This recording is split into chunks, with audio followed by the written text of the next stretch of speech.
Hello, everyone. Welcome to the Cafe on Air podcast. I am Big Italy 42.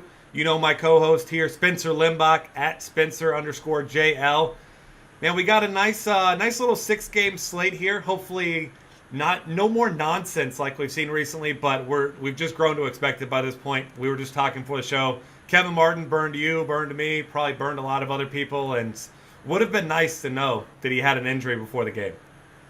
Yeah, I mean, that stuff's going to happen the last few weeks of the regular season. I mean, we've seen it over the years that it's just teams with nothing to play for just kind of randomly sit guys, and you just got to take the good with the bad. And, I mean, last night really wasn't so good for either of us, but, I mean, sometimes you'll be on the right end of it, sometimes not. I mean, you just got to take your lumps as they come. Yeah, and it seems, I mean, even more so now this late in the season, it seems like if you're making multiple tournament lineups, you got to make sure you don't have too much exposure to one player, because I had a ton of Kevin Martin last night. He was in a great spot, and it shattered a lot of my lineups. Even ones that were already in the money weren't going anywhere once he was gone. So definitely keep that in consideration.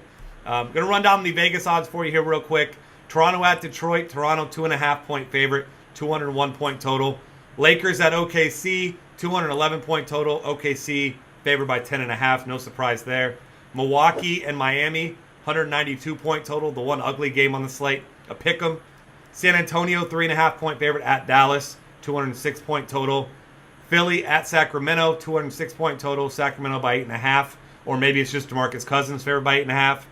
And Golden State, 7-point favorite at Portland, and a 207-point total. That one, to me, seems low, with no Wesley Matthews, possibly no LaMarcus Aldridge, or Nicholas Batum. I know it's a back-to-back for Golden State, but I think it's going to be pretty tough for Portland to keep that one close. Yeah, I was thinking the same thing, too. I saw that line open at like 5. Yeah. And part of me wishes that I would have ran to a sports book and bet that. But, I mean, yeah, you're right. And, I mean, Golden State got plenty of rest last night in that blowout. So, I mean, all their starters should be relatively fresh.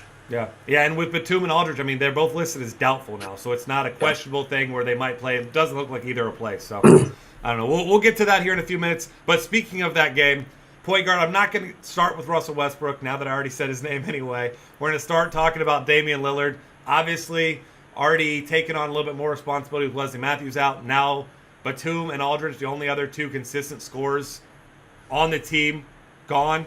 Damian Lillard is going to have an insane usage rate tonight. You agree? Yeah, I agree, and I really like his price tag over at DraftKings. He's 7.6K. Not really that bad on FanDuel, 8.1K. Kind of weigh your options over there. But yeah, like you said, with Aldridge out, he has an insane usage rate, and now Batum's out too. So I mean, I think that just feeds to the point even more. Yeah, I mean, he's the mid to upper tier guy with the highest upside, and I don't think it's particularly close to guys around there.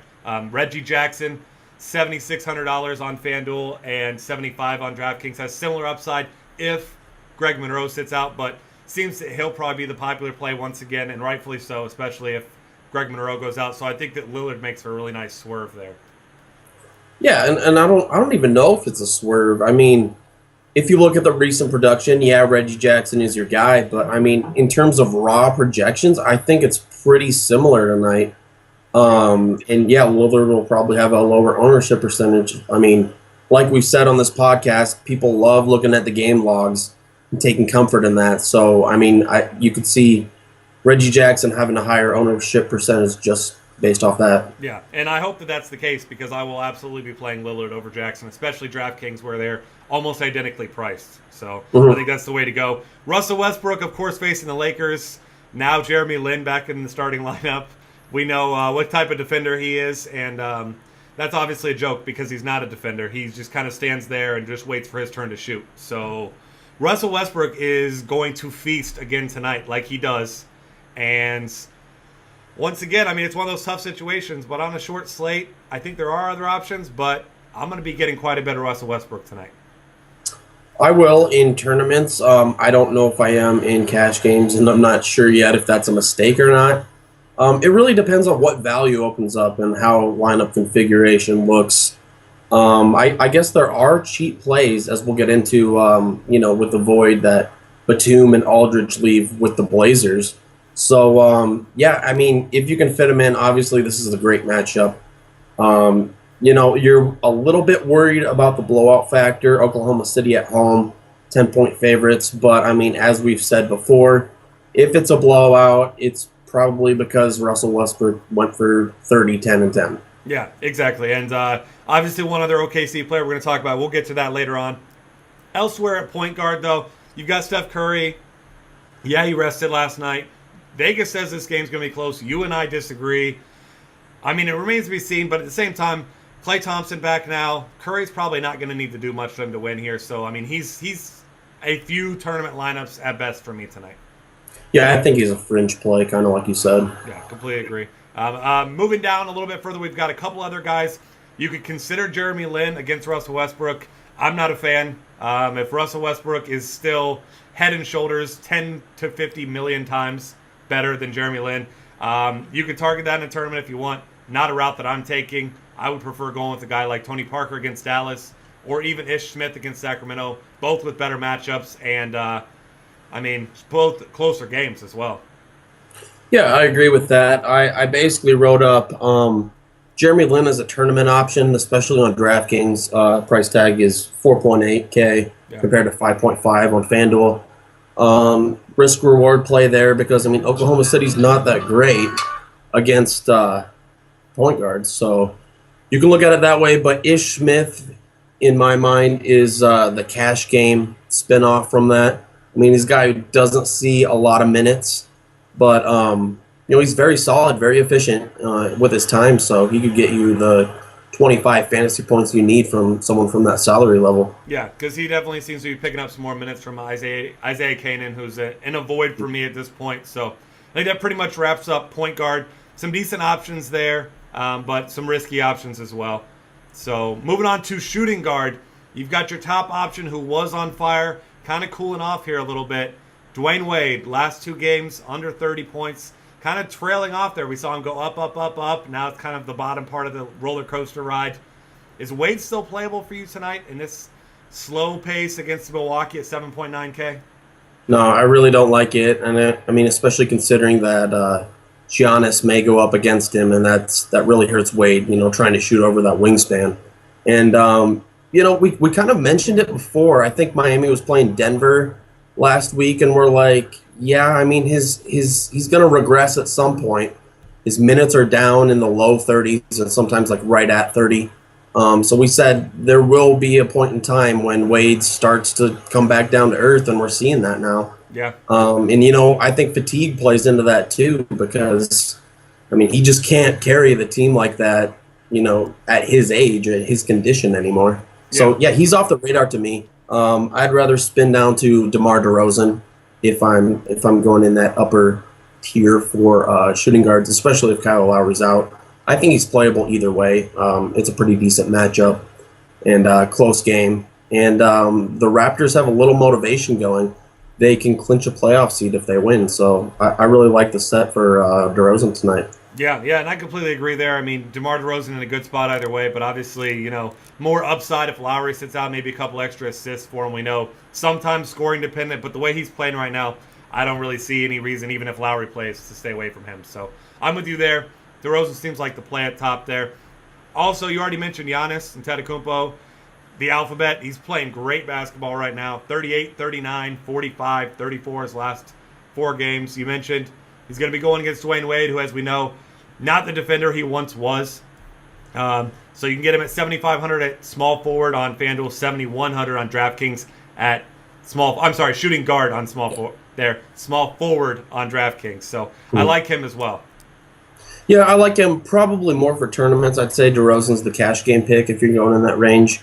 But I mean, as we've seen, the Greek Freak has upside in any matchup, just getting blocks, steals, everything. Yeah, and that length definitely causes trouble for everybody. Not a lot of other options I like here. One other guy I want to point out, this is more contingent on Greg Monroe sitting out because there's more shots to go around. Kentavious Caldwell-Pope, we know he's getting huge minutes. He's taken a lot of shots. 20 or more real points in 3 of his last 4 games, sitting at 5,200 on FanDuel and 4.7K, a great price on DraftKings. So if I'm paying down, this is the way that I'm going. There's not really a lot to like cheaper at shooting guard unless there's someone you're into tonight. So what are your thoughts on him? Here's what I'm looking at. If Greg Monroe's out, I'll look at Caldwell Pope, especially as a number 2 shooting guard on FanDuel, where you have to roster 2 of them. If Greg Monroe's in, I'll probably pivot towards Dwyane Wade, just because he's seeing 30-35 minutes against the Lakers. I just think that he's probably one of the better per dollar plays down there if Pope gets downgraded because of Monroe's status. Yeah, that's true. Because given 30-plus minutes with Dwyane Wade, even if he doesn't play well and underperforms, I mean, not going to kill you if he gets you 15 to 18 fantasy points. Yeah, I think he's just a filler in that range at your second shooting guard spot. Yeah, I agree there. I think that no real need to pay up for 2 guys, so I'll be definitely going with one top option and then a lower option there. Small forward, there are a couple top options, and they are Rudy Gay and Kawhi Leonard. So I'm going to give you my take here, and then you tell me what you think on these 2 guys. Obviously, Rudy Gay in a tremendous spot against Philly. However, we saw DeMarcus Cousins, and you and I talked about him that day on the podcast. We said, play DeMarcus Cousins, and we're going to tell you, well, I know I'm going to tell him. I'm sure you're going to say that as well. I know I'll be playing a ton of DeMarcus Cousins, so I'm going with Kawhi Leonard tonight against Dallas over Rudy Gay, small forward. You in or out on that? I have the same mentality, actually. I was just doing a write-up before we got on air here, and I said pretty much the same thing. That, I mean, their projections, if you look at projection systems, they're basically equal tonight. But, I mean, if you take in all the contextual factors, the production's going to flow to DeMarcus Cousins tonight. And, I mean, San Antonio is just going to need Kawhi more. And on top of that, San Antonio plays again tomorrow night on ESPN against Oklahoma City. So they might want to rest some of their other guys, Duncan, Parker, just give them a couple more minutes of rest. So, I mean, that just adds to Kawhi's case even more, in my opinion, because, I mean, they'll just need to rely on him more for offensive production. Yeah, and that's a great point. And Manu Ginobili is expected to be back tonight, but I assume very limited minutes, if really any at all. I mean, 20 max, and I mean, he really doesn't play much more than that anyway, so definitely still some more production to go around. And like you said, with the game tomorrow, no real need for the Spurs to go big minutes with any of their original big 3 tonight. Question on Manu. Do you think that impacts Danny Green at all? Because Green was having a nice little run of consistency going on here, and he might be an okay mid-range shooting guard pick if Manu doesn't eat into him too much. I really don't think that it affects Danny Green as much as it affects Marco Bellinelli. I think Bellinelli will be the one that loses minutes. He's the least productive of the 3.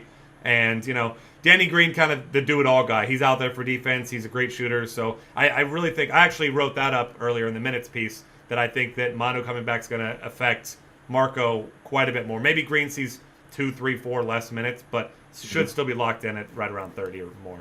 Okay. So I'm still a fan. I guess we should have mentioned him, but I think Danny Green's a fine play tonight as well. Okay.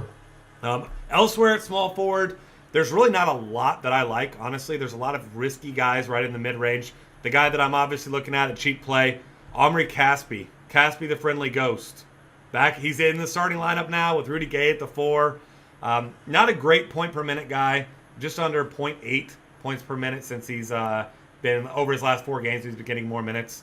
But, I mean, if you get a guy playing 30-plus minutes for $3,900 on FanDuel and $3,600 on DraftKings at a weak position, you really against can't go the Sixers. wrong. Yeah, I mean, it's Sixers. a great matchup, cheap price, big minutes. I'm going to pretty much just lock him into a lot of my lineups tonight. Yeah, I agree. And, I mean, can we bank on him starting again? Is that like a thing now, or are they changing it up game-to-game basis? I think it's going to stay that way, because I remember George Karl mentioned it when he first came in. He said he wanted to get Rudy Gay some time at the 4. He's been starting at the 4, and I really don't see any reason to change it tonight. And he said that Rudy Gay's had more confidence going up against power forwards rather than, the speedy younger players on the wings. So I think this is a sign of things to come. I don't see any reason why they'd go back. Yeah, I really like Caspi in that spot too. One more guy who's sitting down that range is Jarrell Wright. I mean, obviously with the Blazers, we really don't know what their game plan is. I mean, we never do when they have injuries to their starting 5. But Nick Batum, doubtful. LaMarcus Aldridge, doubtful. Jarrell Wright plays the small forward and the power forward spot. So it makes logical sense that he would see time. He's a very scoring dependent guy, so I mean, but minimum salary, you got to kind of look his way, right? Yeah, and I mean, he played well in the second half with Batum and Aldridge out last game, and that was against Memphis. 24 fantasy points in 25 minutes, so you don't necessarily expect a point per minute, but definitely, I mean, he's going to have to play big minutes. And fortunately, this time the injuries aren't all in the front court. So Darrell Wright maybe plays some time, sees some time at the 3, maybe even at the 4 also. So hopefully it'll be different than those old Thomas Robinson situations where you just assumed one guy would step in, whereas Wright can play multiple positions. So with that in mind, would you rather go Caspi or Wright? But say, assuming, well, we're probably not going to know before tip if Wright is going to be the starter because that's how the Blazers like to operate. Yeah, but I mean, would you go Wright or Caspi? I say Caspi's the safer play, like cash game play, and Wright makes more for a GPP because I think he's got a higher upside. But at the same time, I mean, if DeMarcus Cousins dominates like he did last time against Philly, that game could get out of hand, which is surprising with it being Sacramento. But maybe some extra run for Caspi? I don't know. I think Wright still has a higher upside. Yeah, I'll agree with that, yeah. All right. Anybody else you like at small forward, or are you ready to move on? Chris Middleton as a tournament pick, but really nothing more than that. He's just a boomer bust guy. Yeah. Yeah, that's all that really needs to be said. All right. I'm down with that for tournament play as well. Power forward, a whole lot of uncertainty up at the top.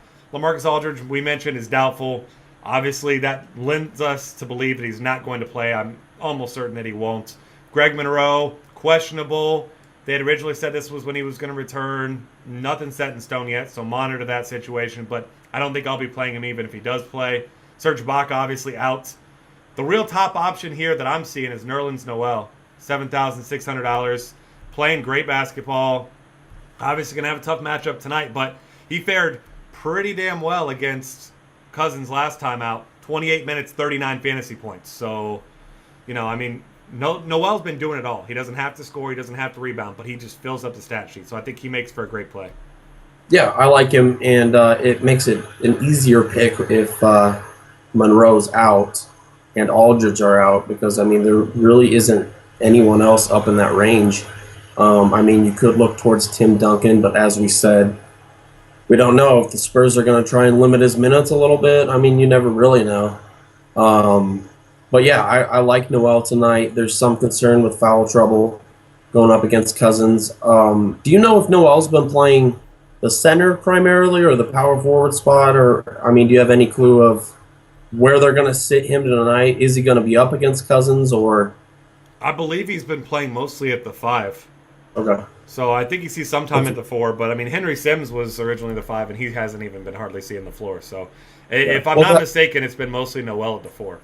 That makes sense, especially tonight. You know, if Gay's playing the 4, the Sixers will probably counter that with a smaller lineup too. Yeah. I was just afraid if he was playing the 4 that he might get pulled away from the basket with Rudy Gay out there defending him on the perimeter and not having those rebounding chances. But, yeah, I like him in the spot. I mean, he's just been producing at a great rate. So, yeah, I think he's a safe pick regardless of that foul risk. Yeah, I agree there. And like I said, I mean, tough matchups they only mean something if you have other better options. And really, like we said, at that price, you really don't. And he has big upside, and it's a short slate. So not a ton of power forward options you really want to pay up for. Ed Davis, rumored to be coming back into the starting lineup tonight. Still not playing big minutes, but as far as point per minute, guys, he's been great. No way I'm paying his $6,000 price tag on FanDuel, but I will consider him on DraftKings at $4,700. Yeah, agree 100%. And when I saw that pricing discrepancy, I kind of had to do a double take. I really didn't understand what was going on. But, yeah, great tag over at DraftKings. But what does that really mean for him moving back into the starting lineup? Will he get more minutes because of that? I mean, we really don't know because that front court rotation is just so fluid on a game-to-game basis. He's been very efficient. This matchup is a little better with Serge Ibaka out. Still not a great matchup if you're going against Cantor and Adams down there. But, yeah, I mean, he's all right at 4.7K at DraftKings. Yeah, I mean, I assume, like we said, we really don't know with the minutes. I assume he'll probably see more minutes only because OKC is obviously huge in the front court right now with Sure. Adams and Cantor. So, it's like the Kelly Olynyk effect yesterday where they needed to go big, so he gets big minutes. So I like to think that Ed Davis will get more minutes tonight. Who knows if it'll be 30, but I like to think probably upper 20s, something like that. So still out of play for me at 6K on FanDuel, though. Yeah. You got Ersan Ilyasova, just Mr. Consistency over here. I mean, he's just playing well. Wait, did you just say that? He is. He's Ersan Ilyasova, Mr. Consistency. Yeah, Oh my God. I mean, put that in a he's time done. capsule. Hey, 20 or more in each of his last 7 games. He's getting the minutes too. That's the key. That's always been his problem. Yeah. Is he wasn't getting the minutes under Larry Drew. It was just so inconsistent. But now he's seeing 30 to 35 every game. And his price is still reasonable. So yeah. Yeah, I mean, I think he's certainly in play. Like you said, I mean, minutes equal opportunity, and he's getting minutes, and he's always been a good point per minute player. Yep. He's been the guy that'll put up your 18 fantasy points in 18 minutes, then you're just pissed off that he doesn't see 30.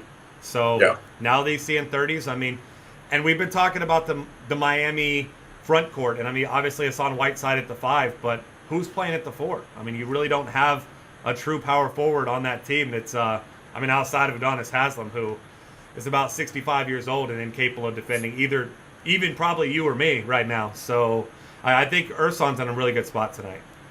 Yep. Elsewhere, power forward, if Greg Monroe's out, Anthony Tolliver's in play for people that are not named me. I'm not. His floor is just too low. I just can't do it. I mean, yeah, he's getting okay minutes, but it was in the 30s the first 2 games. Now 22 and 25 the last 2, and a combined 24 fantasy points his last 2 games. Just not for me. Even if Monroe sits, I'm not touching him. Right. I'll agree with you there. One more guy I kind of wanted to mention is Mitch McGary. Obviously a risk-reward pick, but if he sees the playing time, he's a great, efficient scorer. He can really pile up the stats in a hurry. So it's really risky, especially if he's not named to the starting. I mean, even if he is named in the starting lineup, we don't know what his minutes will be like. But it's a risk-reward play if you're making multiple GPP entries. Yeah.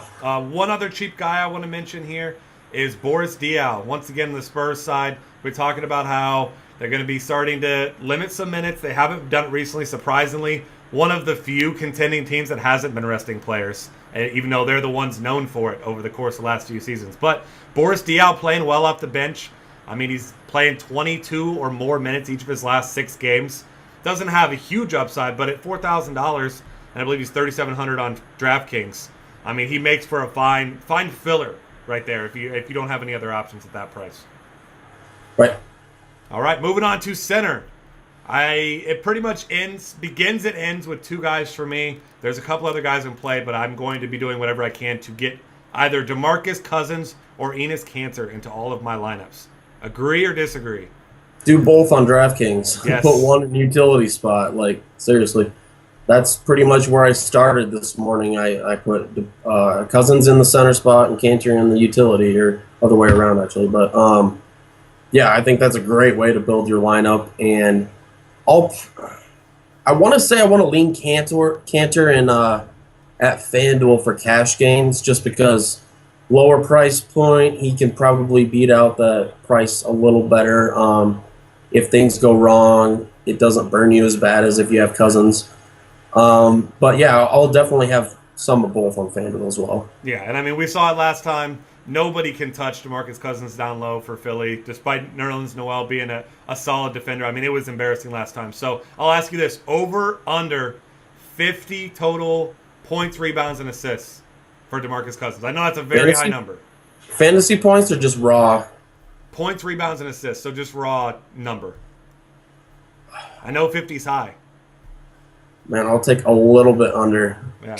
I mean, it's scary to even pick the under. Like it's probably going to be right around there, though. Yeah. I mean, 39 and 24 last game. So obviously that's a huge number to repeat. But I mean, 2020 is certainly not out of the realm of consideration here. I mean, he could easily do that tonight. He could do that in his sleep. So. And we should note, if a guy with 100 followers says DeMarcus Cousins is out against Philadelphia, don't believe him. He's a fraud. Yeah, that guy. Probably just tying you on the bench. Don't worry about it. I wait for the beat writers to actually report something. Yeah, I'm pretty sure that guy's girlfriend left him after that. Whoever he had that was still a fan of him, that believed anything he had to say, just not gonna happen. And just to put this in a little bit of perspective, we're talking FanDuel points. That night where he had that game against Philadelphia, Russell Westbrook put up 55 fantasy points against Minnesota, and DeMarcus Cousins scored 72 against Philadelphia. Just putting If you that didn't out have there. Cousins, you didn't have a chance in tournaments. Yeah. Like, that was it. Not at all. And I mean, it's tough. That night, there was plenty of value to be able to get both those guys in your lineups, but that was an entire team resting all their starters. So just putting that in your heads there. Get yourself some DeMarcus Cousins. I think that he has just as much, if not more, upside than Russell Westbrook tonight. Yeah. And in Agreed. a closer game. So And elsewhere, a lower price tag. oh yeah, I mean significantly cheaper, like over $2,500 cheaper on both sites. And by the way, DeMarcus Cousins still under 10K on DraftKings. So thank you DraftKings for that early birthday present, late birthday present, whatever time your birthday is. Thank you for that. Only two other guys I'm considering at center. Zaza Pachulia has been playing great, actually getting minutes. Obviously not going to repeat the 22, 21, and 7, but I don't know. $5,800, I think he's a nice swerve in a tournament, but he does have very, very, very low floor. I'm not getting cute at center with it. It's just Cantor and Cousins are bust for me, basically. Yep, I agree. Only other guy, if you have to have a cheap option, I don't mind Steven Adams at $5,500. If you got, He's seeing the minutes. Yeah, he's seeing 30, 35 minutes, and against the Lakers, anyone can pile up a double-double. I mean, especially him. yeah. But like we both said, it seems like the obvious two plays, Cousins, Cantor, don't overthink it. That's the way to go tonight. So we do have a lot of great content on dailyfantasycafe.com today, so go ahead and check that out while you're listening to the podcast. I mean, you can even put us in the corner screen and watch us while you do it. Either way, we'll talk in the background. We don't mind. But check that out. Find me on Twitter at BigItaly42. He's at Spencer_JL. We are at DF Cafe, and we will see you guys again next time.